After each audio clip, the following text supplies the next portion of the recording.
إن الحمد لله نحمده ونستعينه ونستغفره ونعوذ بالله من شرور أنفسنا ومن سيئات أعمالنا. من يهده الله فلا مضل له ومن يضلله فلا هادي له، وأشهد أن لا إله إلا الله وحده لا شريك له، وأشهد أن محمدًا عبده ورسوله. أما بعد، فإن خير الحديث كتاب الله، وخير الهدى هدى محمد صلى الله عليه وسلم، وشر الأمور محدثاتها، وكل محدثة بدعة، وكل بدعة ضلالة، وكل ضلالة في النار. فأعوذ بالله من الشيطان الرجيم. يا أيها الذين آمنوا اتقوا الله حق تقاته ولا تموتن إلا وأنتم مسلمون. يا أيها الناس اتقوا ربكم الذي خلقكم من نفس واحدة وخلق منها زوجها وبث منهما رجالا كثيرا ونساء. واتقوا الله الذي تساءلون به والأرحام، إن الله كان عليكم رقيبا. يا أيها الذين آمنوا اتقوا الله وقولوا قولا سديدا يصلح لكم أعمالكم ويغفر لكم ذنوبكم، ومن يطع الله ورسوله فقد فاز فوزا عظيما. وقال الله تبارك وتعالى: يا أيها الذين آمنوا أطيعوا الله وأطيعوا الرسول ولا تبطلوا أعمالكم. تمام قسم کی تعریف، تمام قسم کی حمد و ثنا، تمام قسم کی عبادتیں اور نذر و نیاز، تمام قسم کی اطاعتیں اور قربانیاں اس اللہ رب العالمین کے لیے جس نے ہم تمام انسانوں کو صرف اپنی عبادت کے لیے پیدا کیا، اور اپنی عبادت کے جتنے بھی طریقے ہو سکتے تھے وہ سارے طریقے اپنے رسول کی زبانی، اپنے رسول کے اقوال، اپنے رسول کے اعمال اور کردار کے ذریعے سے ہم تک اور آپ تک بڑی وضاحت سے کے ساتھ پہنچا دیا، تاکہ کسی قسم کا کوئی شبہہ کسی عبادت میں باقی نہ رہے، اور بڑی وضاحت کے ساتھ دین کے ہر حصے کو اللہ رب العالمین نے اپنے بندوں تک نبی کے واسطے سے اس لیے پہنچایا تاکہ بندوں کو رب العالمین کی عبادتوں کی تلاش میں اپنی جانب سے کچھ کرنے کی ضرورت نہ پڑے، اور وہ پورے دین کو پوری شریعت کو اسی طریقے سے جانیں جس طریقے سے دن کے اجالے میں انہیں دوسری چیزیں نظر آتی ہیں۔ اللہ رب العالمین کی اس احسان پر تمام قسم کی تعریفیں صرف اسی کے لیے، اس کی حمد و ثنا کے بعد اس کے تمام رسولوں پر درود و سلام، خصوصاً آخری رسول جناب محمد مصطفیٰ صلی اللہ علیہ وسلم پر انگنت اور بے شمار درود و سلام، جنہوں نے اپنے حجۃ الوداع کے موقع پر اپنے صحابہ کو گواہ بناتے ہوئے کہا تھا کہ اے صحابہ یہ بتاؤ کیا میں نے دین پورا پہنچا دیا؟ اور صحابہ نے کہا اللہ کہ رسول صلی اللہ علیہ وسلم آپ نے پورا دین پہنچا دیا ہے۔ اور پھر آپ نے آسمان کی طرف انگلی اٹھا کے کہا اللہم اشہد، اے اللہ گواہ رہے کہ اس کائنات کے لوگ بھی گواہی دے رہے ہیں کہ دین مکمل پہنچا دیا۔ دین کی اتنی وضاحت کے باوجود، دین کے اتنے روشن ہونے کے باوجود، اگر ایک مسلمان کسی اور طرف بھی دیکھے کہ لاؤ دین میں ہم اپنے لیے کچھ اضافہ کر لیں تاکہ رب العالمین کے نزدیک ایک بہتر بندے بن سکیں، تو اس سے زیادہ بدبختی اور بدنصیبی کچھ اور نہیں ہو سکتی ہے۔ ساری چیزیں واضح ہیں، اسی لیے قرآن مجید سورہ محمد کی آیت نمبر 33 میں اللہ رب العالمین نے ارشاد فرمایا یا ایھا الذین آمنوا اطیعوا اللہ واطیعوا الرسول ولا تبطلوا اعمالکم، اے مومنو اللہ کی اطاعت کرو، اس کے رسول کی اطاعت کرو، اور اپنے اعمال کو باطل ہونے سے بچا لو۔ ولا تبطلوا اعمالکم، اپنے اعمال کو باطل مت کرو، برباد مت کرو، اس کی کوئی حیثیت باقی نہیں بچے گی۔ صرف حیثیت باقی نہ بچے اور ہم بچ جائیں تو بھی اچھا ہے، لیکن رسول کی مخالفت کی بنیاد پر رسول نے جو چیز نہیں بتائی اور ہم نے اسے عبادت سمجھ لیا، ہم نے اسے اللہ رب العالمین کی قربت کا ذریعہ سمجھ لیا، ہم نے اسے اللہ رب العالمین کی خوشنودی کا ذریعہ سمجھ لیا، جسے رسول نے نہیں بتایا، جسے اللہ نے نہیں بتایا، تو صرف اعمال باطل ہو کر کے برباد ہو کر کے ختم ہو جائیں اتنا ہی معاملہ نہیں ہے۔ چونکہ اللہ کے بندے اللہ پکڑے گا بھی، ہم نے بتایا تو اس کے سوا کیوں کیا؟ کیا میرے دین میں تجھے کچھ کمی لگ رہی تھی؟ کیا میرے دین میں کچھ کوتاہی محسوس ہو رہی تھی؟ کچھ عیب تھا؟ کوئی نقص تھا کہ تو نے اور اضافہ کر لیا؟ نہیں کر سکتے۔ بعض دفعہ ہوتا یہ ہے کہ بندہ رب العالمین کی رضامندی پانے کے شوق میں، رب العالمین کی قربت کے شوق میں، اپنے تقوی کو بڑھانے کے شوق میں، اپنے اسلام پسندی کے بڑھانے کے شوق میں ایک عبادت ایجاد کر لیتا ہے۔ نیت بڑی پیاری ہے، اللہ راضی ہو جائے، نیت بڑی اچھی ہے، اللہ راضی ہو جائے، اس کے خواہشات بڑے پاکیزہ ہیں، اللہ خوش ہو جائے، اس کی تمنائیں بڑی بلند ہیں، جنت میں پہنچ جاؤں اللہ کی خوشنودی پا کر کے، لیکن میری تمناؤں سے، میری خواہشات سے، میرے تقوی اور اللہ رب العالمین کے قربت پانے کے ذوق کی بنیاد پر کوئی چیز دین ہو جائے، نہیں ہو سکتا۔ کیوں نہیں ہو سکتا؟ اس لیے نہیں ہو سکتا کہ دین نے ہمیں یہی سکھایا ہے۔ مشہور واقعہ میں اشارہ کرتا ہوں آپ کو۔ 3 صحابہ رسول کے دربار میں آئے، کیا قسم کھائی؟ محمد صلی اللہ علیہ وسلم موجود نہیں گھر پہ، حضرت عائشہ کے سامنے قسم کھائی میں رات بھر نہیں سوؤں گا۔ کیا تھی؟ کون سا شوق تھا؟ اللہ کی قربت کا شوق، اللہ رب العالمین کی عبادت کا شوق، اللہ رب العالمین کے جنت پانے کا شوق۔ وہ چاہتے ہیں کہ میں دین میں اتنا آگے بڑھ جاؤں کہ مجھ سے آگے کو نہ رہے، یہ شوق ہے۔ اس شوق کی بنیاد پر ایک نے کیا قسم کھائی؟ رات بھر عبادت کروں گا، سوؤں گا نہیں، پیٹھ نہیں لگاؤں گا، بس اللہ کے لیے عبادت ہی کرتا رہوں گا۔ دوسرے نے قسم کھائی اب زندگی بھر روزہ ہی رکھنا ہے، روزہ نہیں چھوڑنا، خالی روزہ رکھ کے جا۔ تیسرے نے قسم کھائی شادی کرنا ہی نہیں ہے، اس لیے کہ شادی کرنے کے بعد بیوی بچوں کے جھمیلے میں کون پڑے گا؟ اس جھمیلے میں پڑنے کے بعد مسجد جانے میں کبھی بچہ آڑے آئے گا، کبھی ضرورت آڑی آئے گی، کبھی بیوی کی کوئی ضرورت آڑے آ جائے گی، نہیں پہنچ پاؤں گا وقت پر، اس لیے اس کو بھی چھوڑ دیا۔ نیت کوئی شک کر سکتا ہے صحابہ کرام کی نیت میں؟ بالکل نہیں۔ ان سے پاکیزہ دل کسی کا نہیں تھا۔ اپنے پاکیزہ دل، اس پاکیزہ دل جس کی پاکیزگی کی رب العالمین نے سورہ حجرات میں قسم کھائی، اس پاکیزگی کے ساتھ وہ اللہ کی عبادتوں میں مگن رہنے کی قسم کھا رہے ہیں۔ مگر جب رسول آئے تو کیا کہا کہ تم لوگوں نے ایسی قسم کھائی ہے؟ کہا ہاں۔ تو کہا تو غلط ہے، اس لیے کہ مجھ سے زیادہ تقویٰ کسی کے اندر نہیں ہو سکتا۔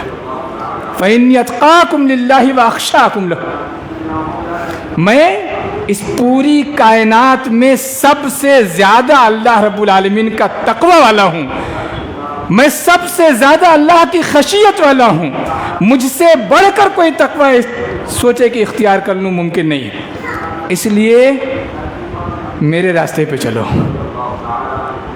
میرے راستے سے ہٹنا نہیں۔ میں نے شادیاں کی ہیں، میں روزے رکھتا ہوں، میں راتوں میں اٹھ کر عبادتیں بھی کرتا ہوں، اس سے زیادہ نہیں کرنا۔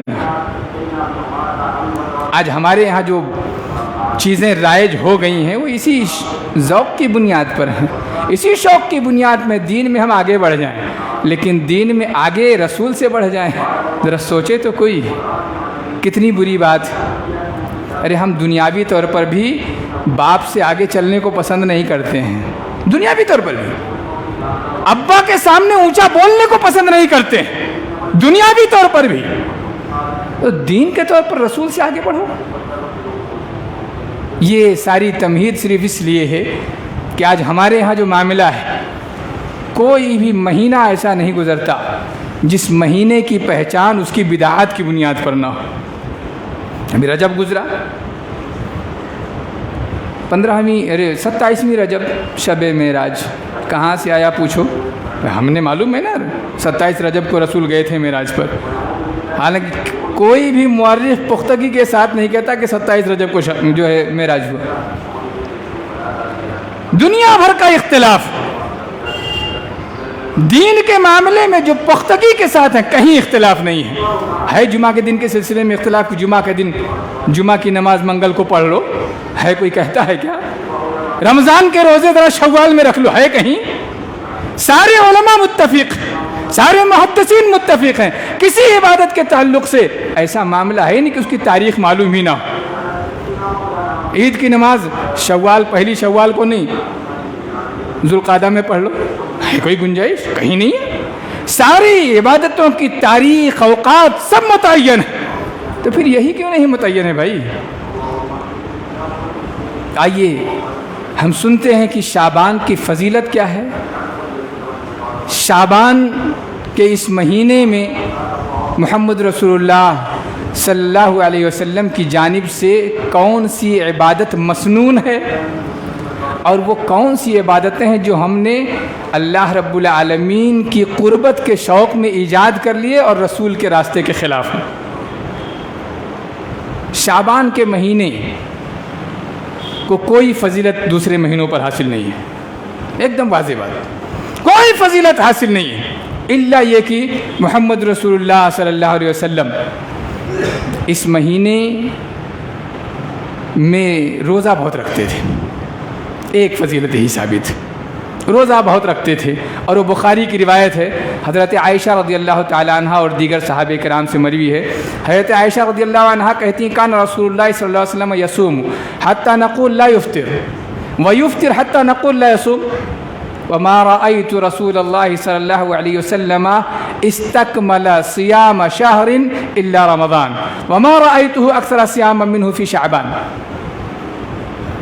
نبی صلی اللہ علیہ وسلم کا طریقہ یہ تھا کہ جب روزہ رکھتے لگاتار رکھتے چلے جاتے، ایسا محسوس ہوتا کہ اب شاید روزہ نہیں چھوڑیں گے، مستقل روزہ ہی رکھیں گے، پھر جب چھوڑتے لگاتار چھوڑتے چلے جاتے، ایسا محسوس ہوتا شاید اب روزہ ہی نہیں رکھیں گے۔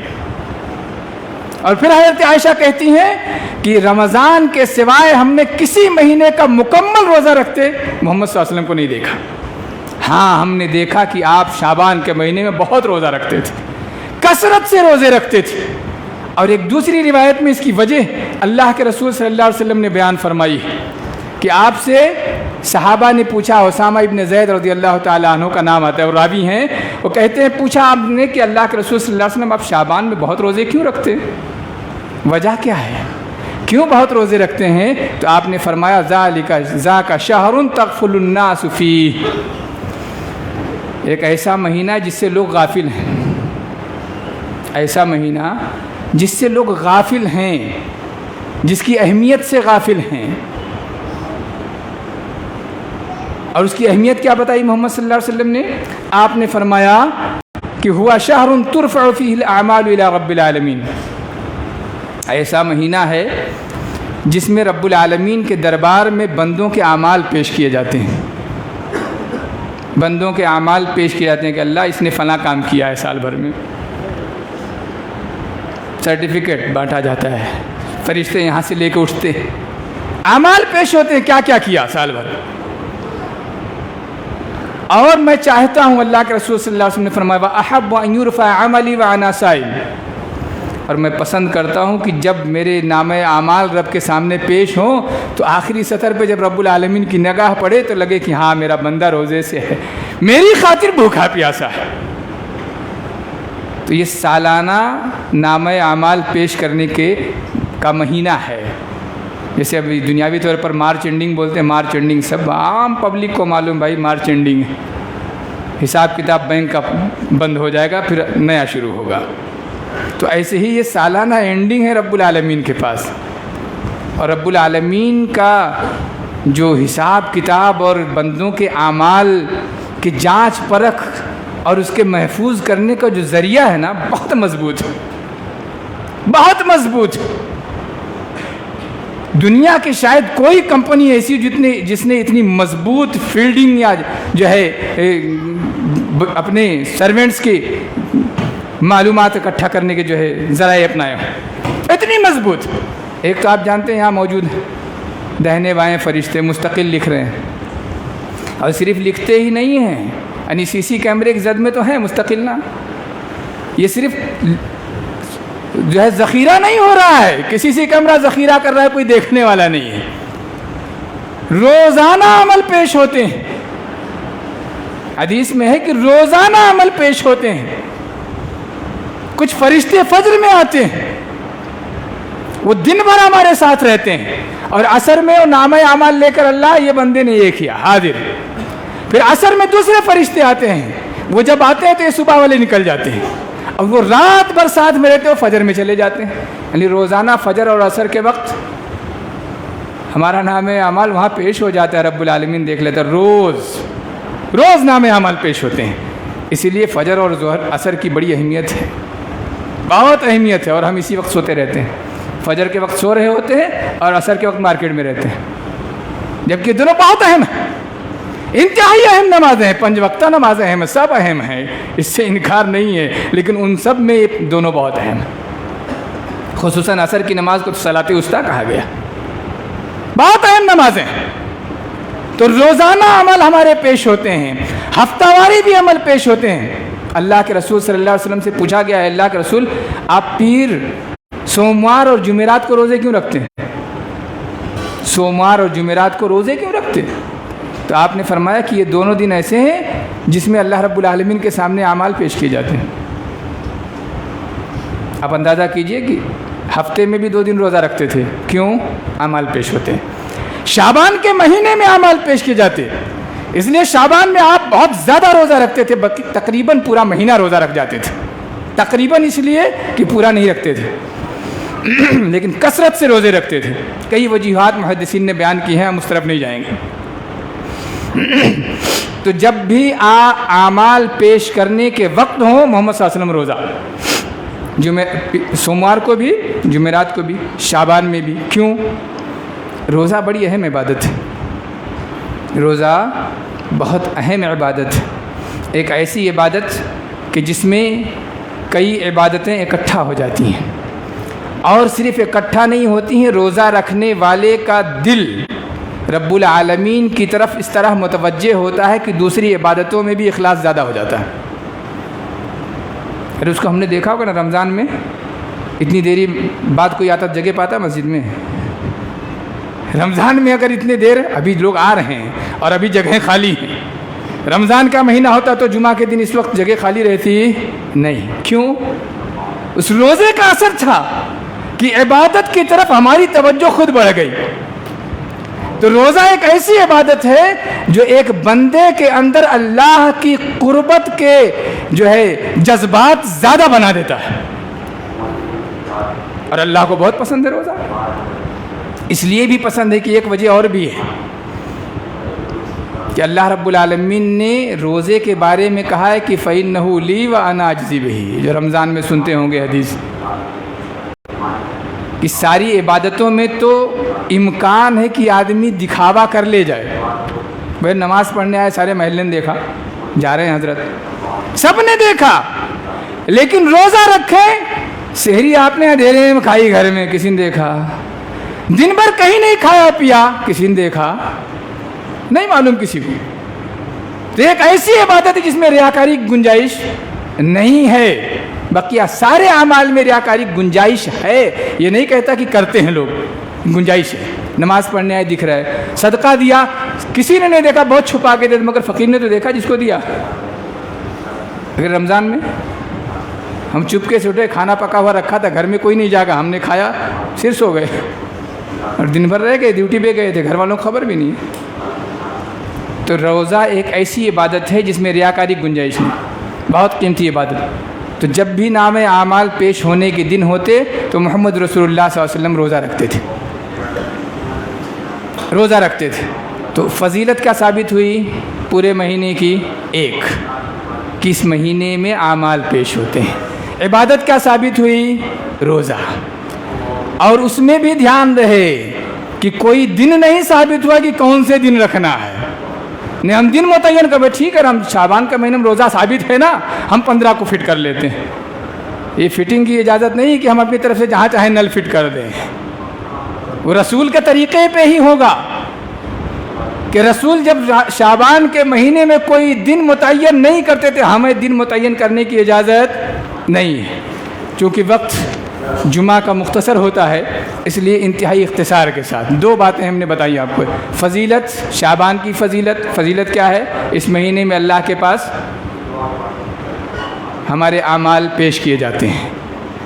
عبادت, روزے کی عبادت. بقیہ ساری عبادتیں تو ہی ہیں. نماز پڑھنا ہے 5 وقت.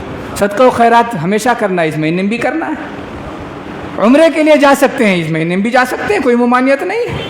تو جتنی نیکیاں, ساری نیکیاں جیسے دوسرے مہینے میں کرتے اس مہینے میں بھی کریں گے, اور کرتے ہی رہنا چاہیے. البتہ ایک عبادت میں اضافہ. کون سی عبادت؟ روزہ, جو محمد صلی اللہ علیہ وسلم کیا کرتے تھے. البتہ جو بہت چیزیں بڑھا دی گئی ہیں اس کے بارے میں بھی تھوڑا سن لیں. اضافہ جو کر لیا گیا ہے موضوع روایتوں کی بنیاد پر, بعض تو موضوع روایتوں میں ہے اور بعض وہاں بھی نہیں ہے, وہ بھی بڑھا لیا گیا. جیسے موضوع روایت میں ایک موضوع روایت ہے جو ضعیف الجامع الالبانی نے, امام علامہ البانی رحمہ اللہ نے ذکر کیا ہے.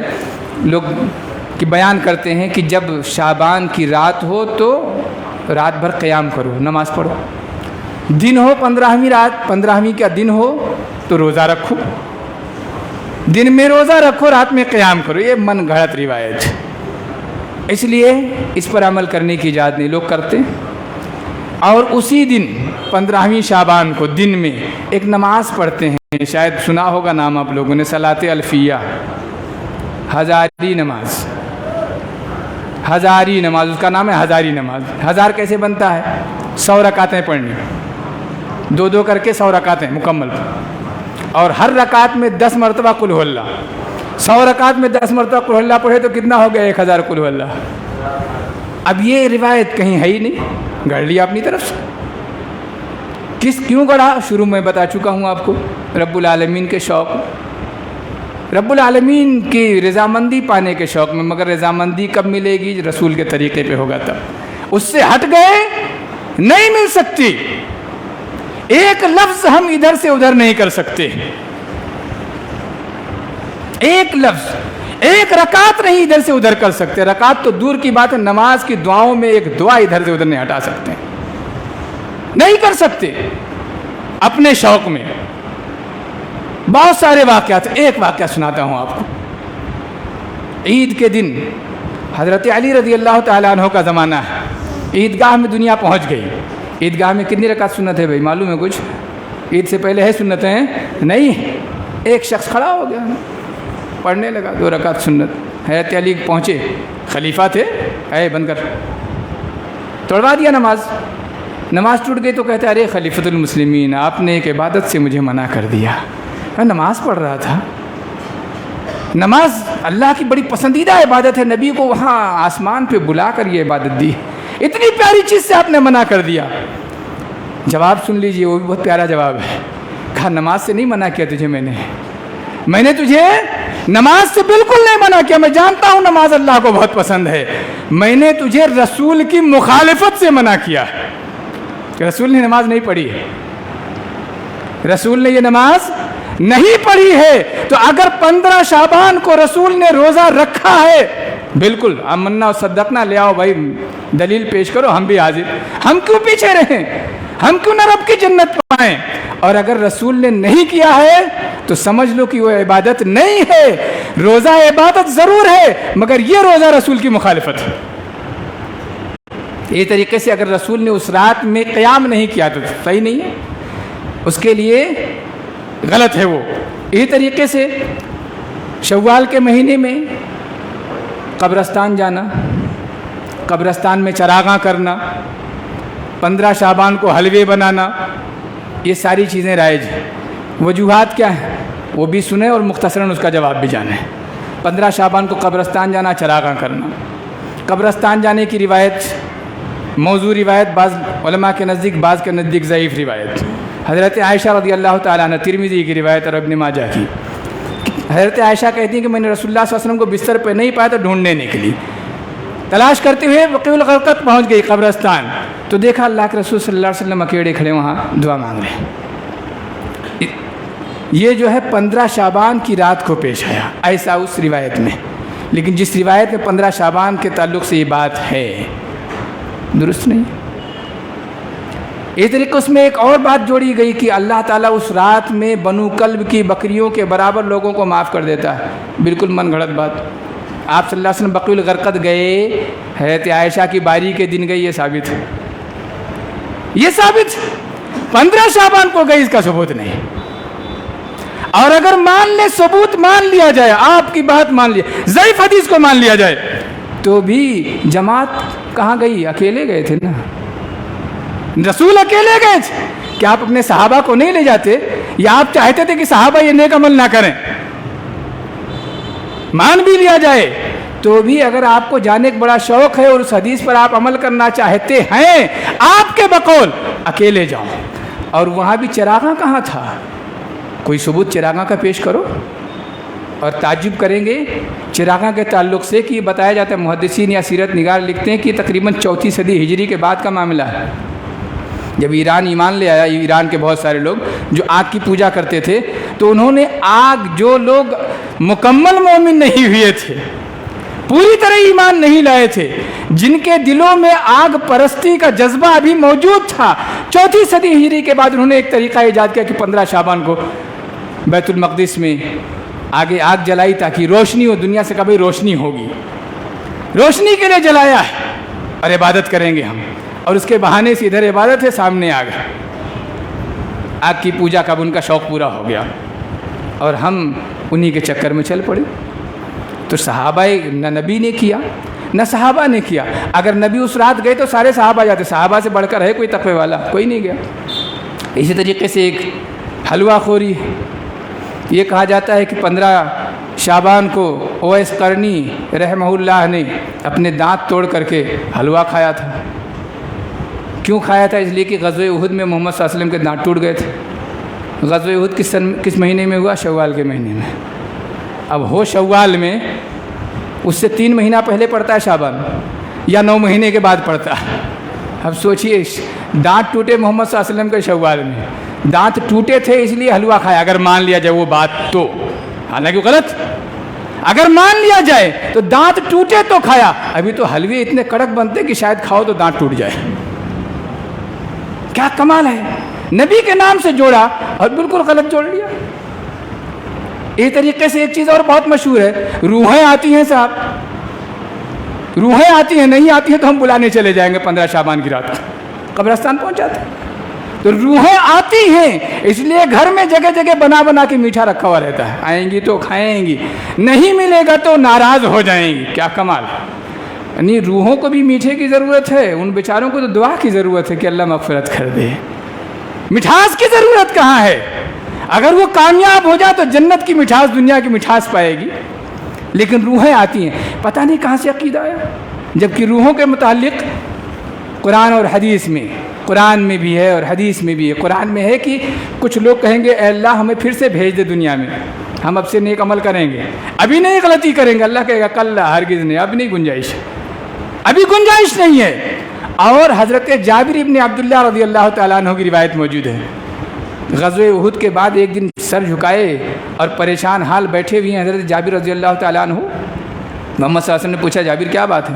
کہا اللہ رسول آپ دیکھ رہے ہیں ابو کا انتقال ہو گیا، شہید ہو گئے غزوہ احد میں، بچیاں بہت چھوڑی ہیں، قرضہ بہت چھوڑا ہے، تو اب دونوں کی فکر ستا رہی ہے، جاؤں کہاں میں، اکیلا بھائی، بہنیں کئی ایک، قرضہ بھی بہت، بہنوں کی شادی کا خرچہ الگ سے، تو آپ صلی اللہ علیہ وسلم نے کہا یہ جابر ایک کچھ ایسی چیز سناؤ جس سے خوش ہو جاؤ. کہا ہاں اللہ کے سنائیے.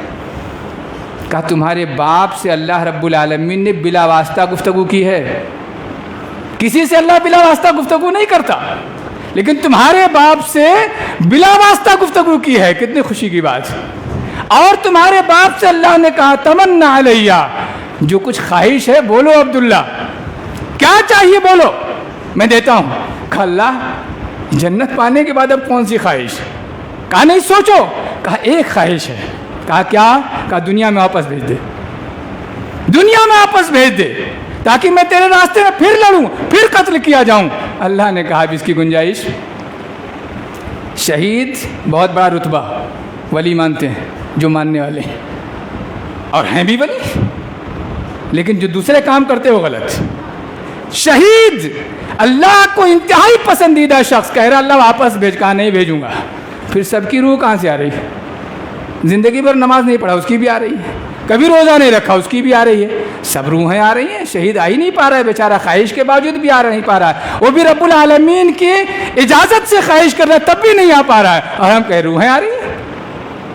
اب پورے تقریر کا, پورے خطبے کا خلاصہ, اس مہینے کی فضیلت کون سی ہے بھائی.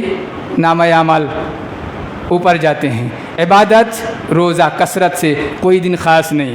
بدعات کئی ایک, 15 شعبان کے دن میں روزہ رکھنا, رات میں عبادت کرنا, کوئی ثبوت نہیں. 15 شعبان کو حلوہ بنانا, کوئی ثبوت نہیں. نماز الفیہ پڑھنا, کوئی ثبوت نہیں. قبرستان جانا, کوئی ثبوت نہیں. قبرستان جانا اس کے لیے سال بھر ہے, چاہے جب جاؤ, کوئی دن متعین نہیں. چراغاں کرنا, کوئی ثبوت نہیں. تو جتنی بھی بدعات ہیں جو رسول سے ثابت نہیں ہیں وہ کرنا غلط ہے. اللہ رب العالمین سے دعا ہے کہ الہ العالمین مجھے, ہم سب کو, تمام مسلمانوں کو توفیق دے کہ ہم رسول کے طریقے, صحابہ کرام کے طریقے پر چلنے کی توفیق پائیں اور رب العالمین کی رضامندی حاصل کر سکیں. آمین. وآخر دعوانا الحمدللہ رب العالمین. والسلام علیکم ورحمۃ اللہ وبرکاتہ.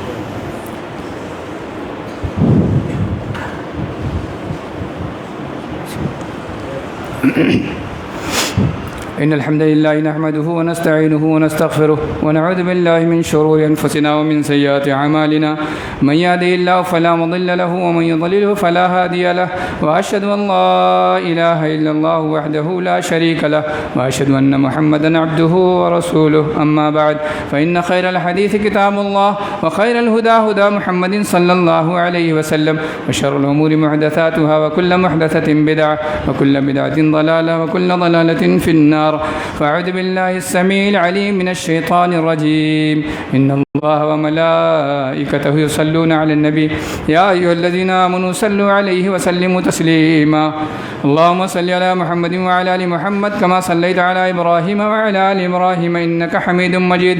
اللهم بارك على محمد وعلى آل محمد كما باركت على إبراهيم وعلى آل إبراهيم إنك حميد مجيد. عباد الله رحمني ورحمكم الله إن الله يأمر بالعدل والإحسان وإيتاء ذي القربى وينهى عن الفحشاء والمنكر والبغي يعظكم لعلكم تذكرون. واذكروا الله يذكركم وادعوه يستجب لكم ولذكر الله أكبر والله يعلم ما تصنعون.